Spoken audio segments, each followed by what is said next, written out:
वल्लभ कुल की एकादशी करो, भले बकरी जैसे चरो,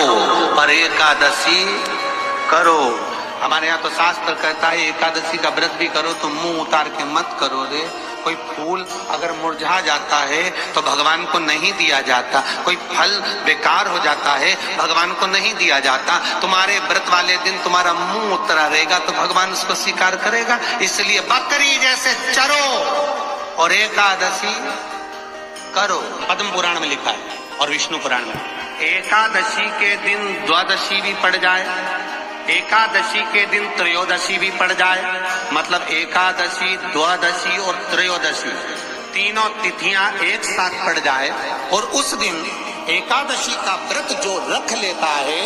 उसको हजारों एकादशी का पुण्य फल प्राप्त हो जाता है। फिर वो जिंदगी में एकादशी करे चाहे ना करे। और फिर ध्यान देना, कोई मर रहा है, कोई तड़प रहा है, और आपने तो अपने जीवन में एक ही एकादशी करी और वो कौन सी त्रिविधि, और मान लो कोई मर रहा है तो आप उसमें से अपनी एकादशी में से आप 5 एकादशी दे सकते, भले आपने एक करी हो, क्योंकि आपने हजारों कर ली एक साथ। पद्म पुराण,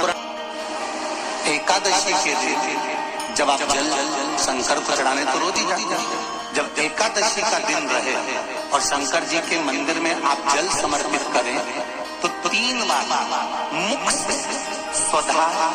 स्वधा स्वधा या स्वधा स्त्रोत का पाठ, जिसमें 12 श्लोक के मात्र एकादशी का व्रत कर लेने पर, मात्र एकादशी का व्रत कर लेने जो पूर्व में किया गया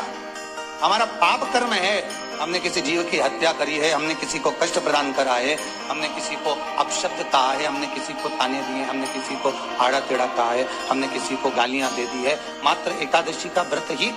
कर लेने पर ये सारे जो दोष हैं वो समाप्त हो जाते। घर में कमाने वाले 2-4 हैं, पैसा तो आ रहा है और घर में टिक नहीं रहा। डॉक्टर में, पुलिस में, एक्सीडेंट आदि में, कहीं गलत जगह पर व्यसन में अगर पैसा जा रहा है, जुए में, मांसाहार, मदिरा पान, या कहीं आया पैसा, पैसा आने में कमी नहीं, आ रहा है पर टिक नहीं रहा, रुक नहीं रहा। कोई मांगने आ गया, दे दिया, फिर वहां से अपने पास नहीं आ रहा, अपन कह रहे भैया हमारा पैसा लुटा दो, नहीं आ रहा। तो महाराज शिव महापुराण की कथा कहती है एकादशी के दिन गंगा के जल में मात्र 7 बेलपत्री डालकर